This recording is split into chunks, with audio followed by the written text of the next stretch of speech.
इसका मतलब सबसे छोटा bond length, shortest bond length वो इसका होगा, क्योंकि इसका साइज सबसे छोटा है। न्यूक्लियस और न्यूक्लियस के माबैन फासला वो बहुत कम होगा, इलेक्ट्रोनेगेटिविटी भी हाई है, तो बॉन्ड लेंथ सबसे शॉर्टेस्ट इसका होगा, फिर इसका शॉर्टर होगा, फिर इसका शॉर्ट होगा। इसका मतलब अगर हम नीचे की तरफ जाए तो बॉन्ड लेंथ वो इंक्रीज होगा, बॉन्ड लेंथ में इंक्रीज आएगा।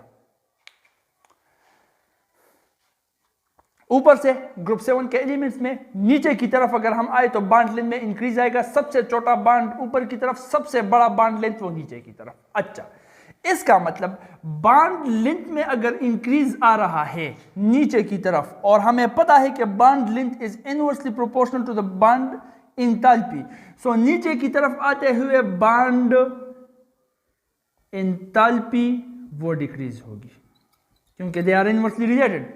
सबसे नीचे वाला बॉन्ड जो होगा उसकी सबसे कम बॉन्ड एंथैल्पी होगी, सबसे ऊपर वाला बॉन्ड जो होगा उसकी सबसे ज्यादा बॉन्ड एंथैल्पी होगी। यह है ट्रेंड ग्रुप नंबर 7 के बॉन्ड एंथैल्पीज में। लेकिन एक क्वेश्चन यहां पर भी उठता है, और वो क्वेश्चन ये है कि आपके बुक में ये टेबल दिया गया है, देख लो पेज नंबर 36 है।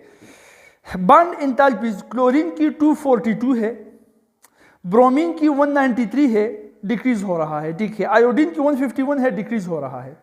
लेकिन फ्लोरीन की जब देख ले, जो कि सबके टॉप पर है, उसकी बॉन्ड एंथैल्पी 158 किलो जूल पर मोल है।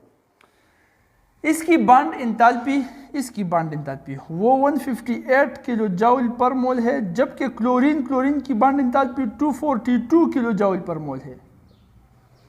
ब्रोमीन की 193 किलो जूल पर मोल, और आयोडीन की 151 किलो जूल पर मोल। अब नीचे की तरफ जब हम जाते हैं तो बॉन्ड एंथैल्पी डिक्रीज हो रही है, लेकिन क्लोरीन से ऑनवर्ड जब फ्लोरीन की तरफ हम देखें तो बॉन्ड एंथैल्पी, जिसकी सबसे ज्यादा शॉर्टेस्ट बॉन्ड लेंथ है उसकी सबसे ज्यादा बॉन्ड एंथैल्पी होनी चाहिए, लेकिन इसकी बॉन्ड एंथैल्पी क्लोरीन से कम है। अब इसका क्या रीजन है, इसकी वजह क्या है?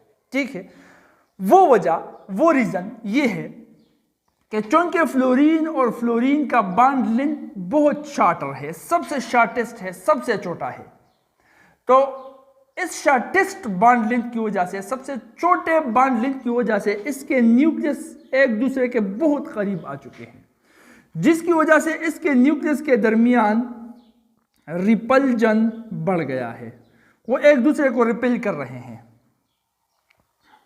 ठीक है, अब जब दो न्यूक्लियस एक दूसरे को रिपेल कर रहे हैं, ऑलरेडी वो एक दूसरे को हटाना चाहते हैं, वो बॉन्ड को ब्रेक करना चाहते हैं ऑलरेडी।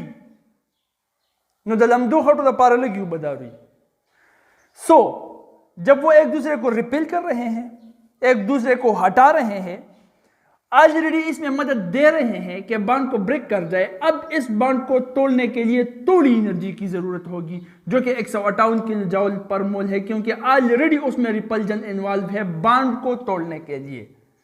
इस वजह से इसकी बॉन्ड एंथैल्पी वो कम है, 158 किलो जूल पर मोल है, 158 किलो।